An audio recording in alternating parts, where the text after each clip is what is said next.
Support for the Capital Connection comes from New York State United Teachers, working to support students, educators, and public schools as the center of their communities with Public Schools Unite Us initiative, and United University Professions, representing 37,000 academic and professional employees at SUNY campuses and teaching hospitals across New York State. Frederick E. Cole, President, uupinfo.org.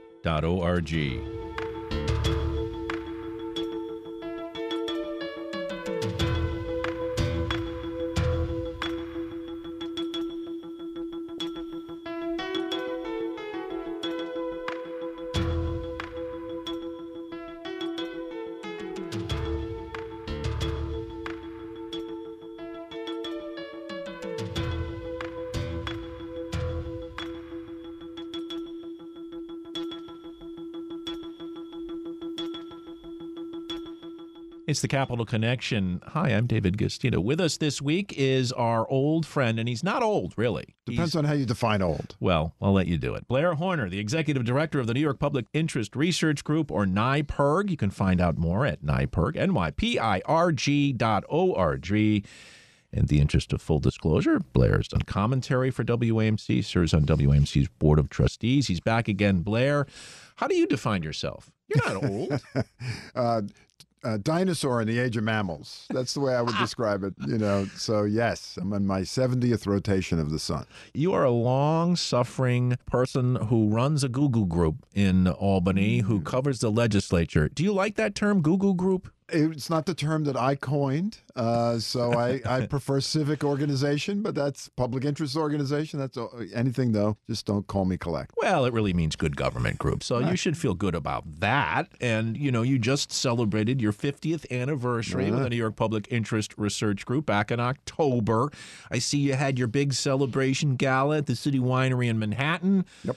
And what do I see of you on the front of your website, nypirg.org? Is that you with Jane Fonda standing there? Yes, it is. How does Jane Fonda arrive at the 50th anniversary of the gala for NYPIRG? Well, we bribed the cab driver. I'm serious. I mean, she was great and was really a wonderful awardee. I mean, she worked the crowd, took a lot of the pictures and selfies and everything. She goes back with us a long way. She was involved in some of the No Nukes rallies, particularly the one in Washington in May of 1979. And so she had, a relationship with her, and we were able to sort of connect. And she just happened to be on the East Coast doing whatever the heck she does. So it worked out. And so, yeah, she was the sort of the headliner for our event. So she's familiar already with the PIRGs and what they do then. Well, she was familiar with us. I don't know how far the scope goes. Sure. And she was great about it. I mean, she really was a trooper. She's not as young as she used to be. She's not in the spring chicken category. I recognized her as Jane Fonda, I'll say that. Yes, but she was great. She gave a great speech. People loved her. We had about 400 or 500 people there, so it was a big event. Looked like a beautiful place to gather, but the question is, did she share with you any issues that she's passionate about in this area, like what you would? Well, she was there because of climate change issues. Okay. And she is there because she wants to raise awareness about the oil industry and what they're up to, and she wants to battle back and to support lawmakers who support a climate-focused agenda and to oppose lawmakers who toady to the power of the big oil companies. Right. And in New York, they want the polluters to pay, as some other states are talking about as well. I am assuming NYPIRG agrees with that position. A lot of what we talked about in one of our priorities is right now, New Yorkers, Americans, the world, are picking up the tabs of climate costs and damages because of the already climate catastrophe has started. Some of us may remember the Canadian wildfires that burned from coast to coast and turned New York City's air orange. And upstate New York as well. We were enveloped in it as well. It was awful everywhere. But I never saw a picture of orange air before, and that was pretty intense.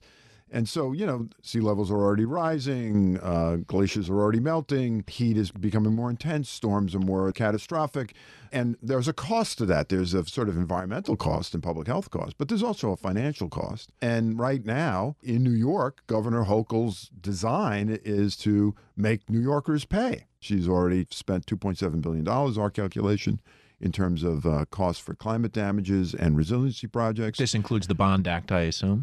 Well, the $2.7 billion is how much has gone out the door. Okay. The Bond Act sets aside $4.2 billion over the next 30 years. And the estimates are by the year 2050, unless something's done, New York is going to pay $10 billion per year for climate damages. And so, right now, New Yorkers are paying that out of their own pockets. And we think, and Jane Fonda agreed, that the oil companies should be on the hook because they're responsible. It was they who knew about this 40 years ago and then lied about it. And so New Yorkers are picking up the tab. So we think the oil companies should kick in, both in New York, the country, and the world. We're speaking with Blair Horner, Executive Director of NYPI, on the Capital Connection. Infrastructure and transportation. Just take that one example we've just seen with Amtrak. You had three separate things. You had a warehouse in Albany that was crumbling that stopped at one time. You had a private homeowner's land that after some heavy rains gave way and stopped at a second time. The latest was a private building in Manhattan where the pieces of the building are crumbling down on the tracks. Nothing tells me more than we need infrastructure repair than something like that with a major transportation system. I mean, when you look at the size of some of these projects, I mean, it's so unbelievably large that it's hard to wrap your head around it. But the U.S. Army Corps of Engineers says it's going to cost $52 billion just to protect New York City Harbor. The estimates are that it's going to cost $100 billion to upgrade New York City's sewer systems to deal with the more intense storms. Estimates are on Long Island at $75 to $100 billion to protect Long Island. And there's another $55 billion to protect outside of New York City for climate damages. Hudson River is going to rise. The Great Lakes are going to rise. You have to make roadways more climate protective. All of that stuff, it's just huge amounts of money. It comes down to cost. I mean, if you have a affluent society and the costs are sort of manageable over time, you can ask the public to pick up the tab, and that's what most states do. That's what New York is doing right now. But as the costs go up, you're going to end up not spending money on things like higher education or health care or public safety because you're going to have to make the roads passable. You have to have bridges that cover whatever they're covering, rivers or canyons. You have to have the trains run on time. You have to have the trains run on time.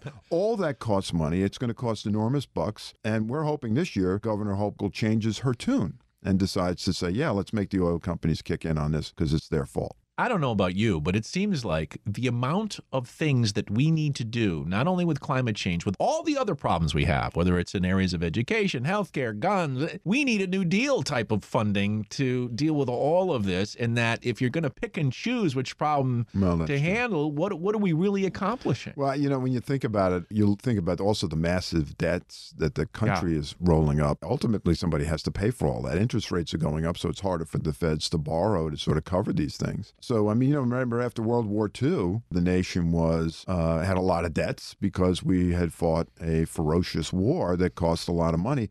And so the tax code changed. So the tax rates went up, way up, over 70% for the highest income earners in the United States. And that system was more or less in place until 1980. I mean, Social Security is supposed to run out of money in 2034. Right. And so all of that stuff, someone has to pay. And policymakers at the national and state level are seemingly unwilling to tackle that. They're much more willing to sort of pretend that they can cut programs for the poor and that's the answer. That's the solution.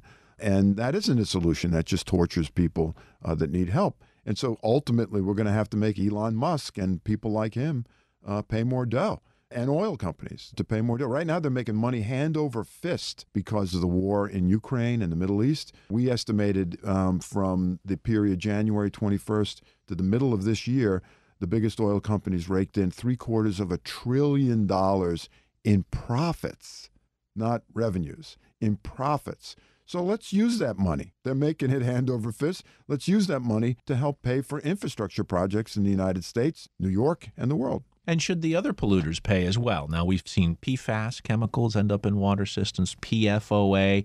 We now have environmental advocate groups calling for more dredging of PCBs from the Hudson River because it doesn't seem to have worked out, at least in the latest survey from their organizations, to have done as good a job as they predicted.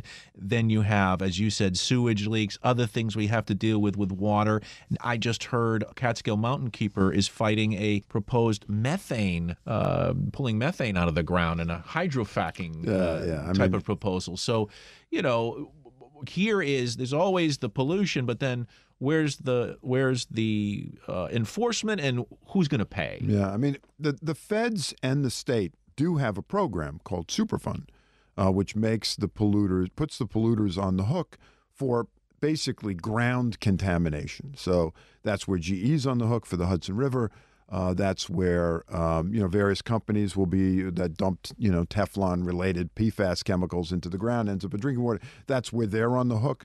So it's up to government, of course, to enforce that, and that's where the rubber sort of hits the road on that side of the ledger.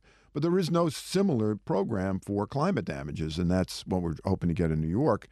To go back to the new idea about fracking, the idea is to inject carbon dioxide into the ground to free up methane to somehow be able to burn in the atmosphere while we're having a climate catastrophe. What could go wrong, right? So it seems like it's the wrong approach. If you want to spend money on generating power in New York, the nation or the world, it should be toward technologies that do not rely on fossil fuels. You have to keep that stuff in the ground. Is it greed against science? Well, it's greed, political corruption against science. There are people that are in high places in Washington that simply don't believe that climate change is real, that it's a hoax. There are candidates running for a Republican nomination for president that say the climate change agenda is a hoax. None of that stuff is true. The science across the whole world tells you the same thing. Let me be Alan Chartock for a minute. If you put a lie detector on their arm, Blair, would they believe it? They wouldn't do it. They wouldn't do it. They'd be smart enough to know not to take the lie detector test.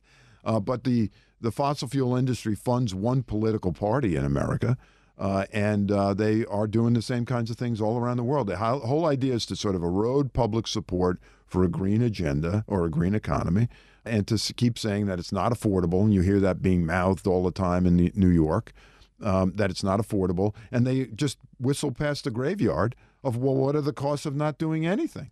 And they completely avoid the fact that there could be jobs in this area. That's right. Well, they cook like they're cooking the planet, they cook the books. Well, then we're back to ethics, aren't we? Now, we just had on our Media Project program on WAMC a Pulitzer Prize winner. Her name is Anna Wolf, and she studies poverty in Mississippi. And, of course, Mississippi is known as the worst state in how it treats the poor and the children. And she discovered, oh, my goodness, there was corruption in the Capitol, and that the former governor alleged, we know he ran the fund, but is alleged to have helped his friends with the money, the welfare money, right? And it even involved Brett Favre, the football player, who got money for a volleyball stadium at his alma mater for his daughter. So, as a Packer fan, I mourned that. You know the inside of all this stuff in New York, Blair, and you know that there are ways that things happen accidentally on purpose. Well, a lot of the political corruption you see in America stems from U.S. Supreme Court decisions that have basically equated campaign spending with free speech, and that have eroded the ability of federal prosecutors to go after cases of corruption. Theft of honest services. That's right. Well, the idea has been stolen by the U.S. Supreme Court. That's right. The theft of honest services statute has been trimmed back to almost nothing. And so what message is that? If unfettered money in political speech is okay, and prosecutors are not really able to sort of go after quid pro quo, that just unleashes corruption and raises the risk of corruption across the board. Laws have to, we're a society of laws. You have to have better laws, and you have to have better enforcement. The Mississippi case, unfortunately, is maybe an example of the political corruption on steroids, but it is still an example that you see far too often across America. Why did the Supreme Court vote that way? They have an ideological bent. To what side? They have an ideological bent, basically, that says that rich people and the powerful are to be free to do whatever they want. Okay, so that would then apply to polluters and everything else, right? Well, again, where the lines get drawn is not always a slam dunk with the U.S. Supreme Court in terms of what they're ultimately going to do. But in terms of this sort of free speech argument, which has trimmed the ability of government to regulate massive campaign contributions and unfettered spending, coupled now with the inability of federal prosecutors to go after violations of federal law, you're left with really state laws to enforce things. And they are, as you probably can guess, weaker in some states, stronger in others, and usually not enough. You literally had New York State jostling with the Supreme Court over the permit to carry a gun. That's right. Concealed carry law is what it was. So, yeah, this is right here in front of us. Well, that's if we're paying attention. Is that a problem, We're paying Blair? attention. Wait a minute. David, Now, we're paying attention. Wait a minute, Blair. We just had off. Wait a minute, Blair Horner of NYPI on the Capital Connection this week. We just had elections, off-year elections, yes. But why does it have to be a presidential year? Why do we have to have something exciting? Why don't more people vote, Blair? Yeah, I know. I mean, part of it is people don't pay as close attention because they're busy dealing with their lives. Nonsense. And part of it is the system is designed so that people don't know what's going on, and it makes it hard for people to participate. So for new voters, New York has done a pretty good job in recent years of demolishing the obstacles that were in place. But still, New York's turnout is below the national average. So part of that is the system. And part of it is, incumbents win so frequently that people just feel like the system is rigged and their vote doesn't matter. But we do know that elections matter because there's a handful of House Republicans from New York that got elected in squeakers, and they provide the margin for why the Speaker of the House of Representatives, his name is Williams, or instead of Jeffries. So votes do matter, and they do make a big difference. Yeah, it shaped the Supreme Court differently. That's exactly right. And people don't follow those dots. And you're right. I don't think they pay close attention. But really, we need to. If we're going to be, citizens.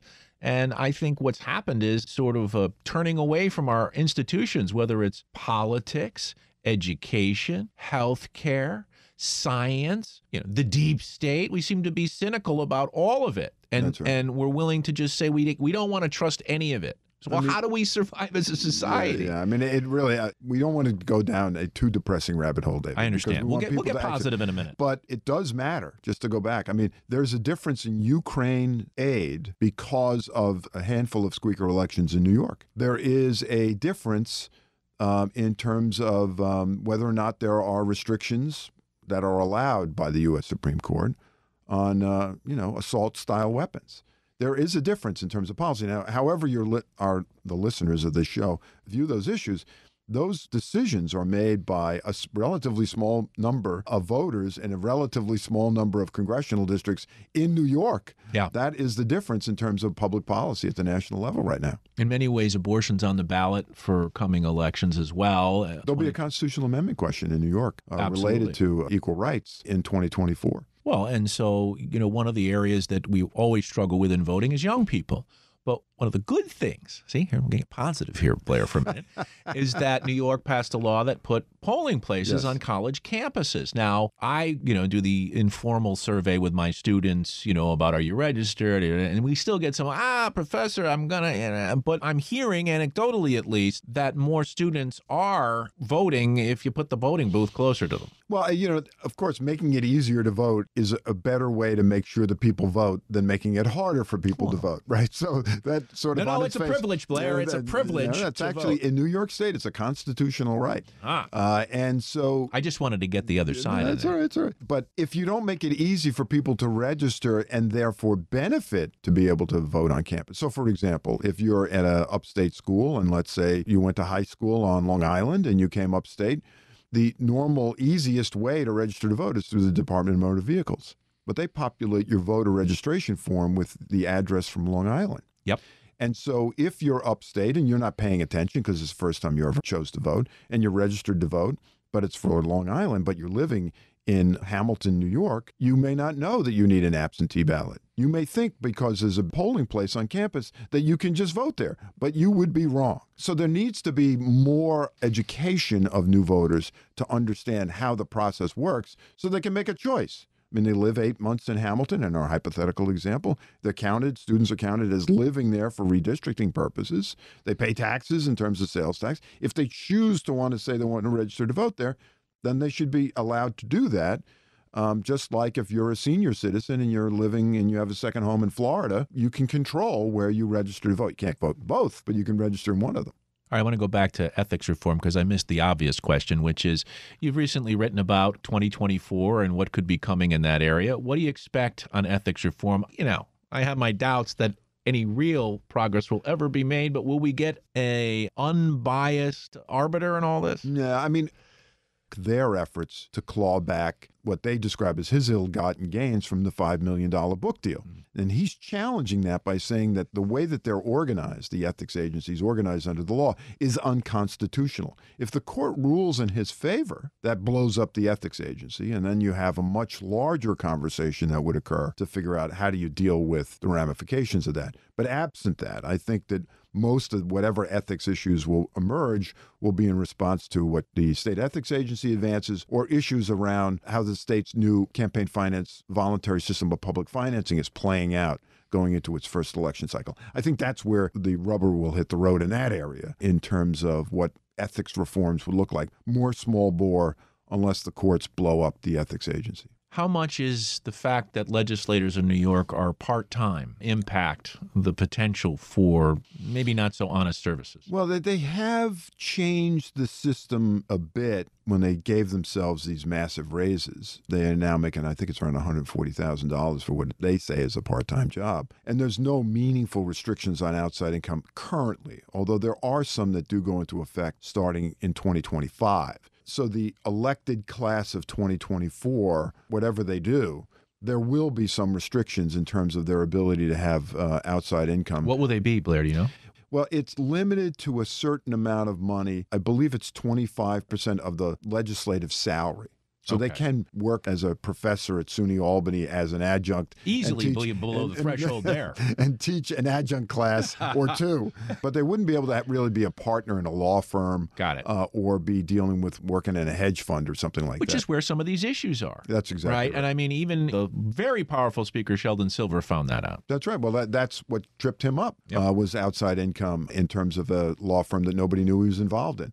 And so that was what led to the corruption, led to him dying in prison, which led to the changes that occurred when they tied the pay increases to limits on outside income. Now, this court case is challenging that, so who knows, things could change, but that's sort of the trajectory they're on unless somebody intervenes. As you know, I am an adjunct. I will make that clear at the University at Albany. I threw that in there for you. Yeah. I just wanted to put you on equal footing with the $140,000 state legislature. Absolutely. I don't make nearly that in my adjunct position, nor do I do it for the money at all. But higher education is an interesting area right now. I mean, you've got certain things that have converged. You had the pandemic, which affected enrollment in many cases because of people going remote and lives changing, and they're trying to make up for that.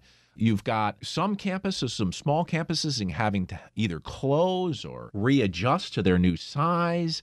And then you have AI, this new technology that's coming into higher education that can be used and be helpful, many say. And as a professor, I worry it'll be used to cheat. Right. But it's really changing how we gather and understand information. It's changing that whole ecosystem. And I'm wondering, you're heavy on the college campuses, how you're seeing things there in the future.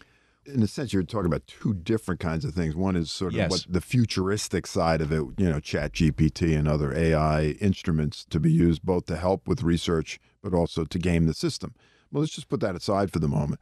In terms of the financial situation, I mean, a lot of these, particularly the smaller liberal arts public colleges and independent colleges in upstate New York, they're the only game in town when it comes to jobs and economic activity. And a lot of them are teetering on the brink. So on the public side, what has happened, and it may be bearing fruit, is both the state university and the city university system have basically allowed people to apply without paying a fee. And that has boosted applications. And SUNY described, I mean, the numbers wasn't so clear to me, but described recently that there's been a big boost in applications and enrollment in SUNY. And a lot of what happens at public colleges is driven by how many people actually go. Now, the community colleges were in very bad shape. The four-year publics at SUNY were in very bad shape going into the pandemic. The pandemic just made it worse. City University was really a more pandemic-specific problem. So all of that plays out. We'll see if they've turned the corner on that. The big thing is the 50th anniversary of the state's tuition assistance program is in 2024. The Assembly is going to be holding hearings on that the last week in November. And so the TAP program could become the vehicle to make college more affordable and also then boost enrollment. I just wonder, with the ability to do things remote these days, if eventually, you look at a college campus, part of what a president does is have new construction, build new buildings. And are we going to be moving away from that model with more people able to learn wherever they are? And then how does that model help you survive financially when you rely a big chunk of your money comes from housing on campus and a meal program and all that kind of stuff? Pre-pandemic, I think everyone would have just agreed with what you said. But I think what has happened when we've seen the performance of K-12 education in a remote setting, I don't think it's so clear right now that the online equivalent is always the same. Now, again, in fact, they say we've lost decades. That's right. That's right. Now, it may be different with adults. And, the college students are generally young adults, and their life experience is sort of looking at their phone all day. So I think there'll be some sort of mix that comes out of it. But the idea that the clear eventual outcome is that everyone's learning in sort of an online setting, I don't think that's so clear. And I think part of the collegiate experience, particularly for young adults, is learning the ways of the world. And you can't just do that online. And so colleges do offer extracurricular interactive experiences that you wouldn't get if you were sort of in your cocoon. Well, and I think we're human beings, which means we're social beings. That's right. And for most of us, and we're seeing this reflected on college campuses, is created a mental health crisis. And, the idea of not being face-to-face with someone is something I think bothered a lot of young people. They wanted to be out interacting with one another. Yeah, well, the mental health issues are real.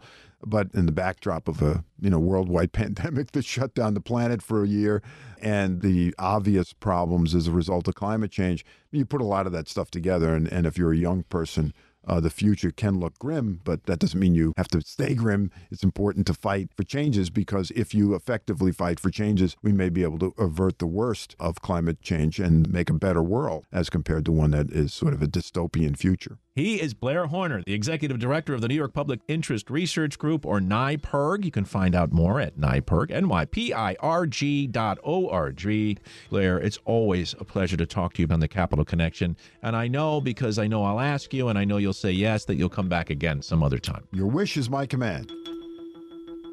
The Capital Connection is a production of WAMC Northeast Public Radio. You can listen to The Capital Connection anytime at WAMCpodcast.org or anywhere you get your podcast. And join us again next week at this same time for another political conversation. For The Capital Connection, I'm David Gustino. Support for The Capital Connection comes from New York State United Teachers, working to support students, educators, and public schools as the center of their communities through the Public Schools Unite Us initiative.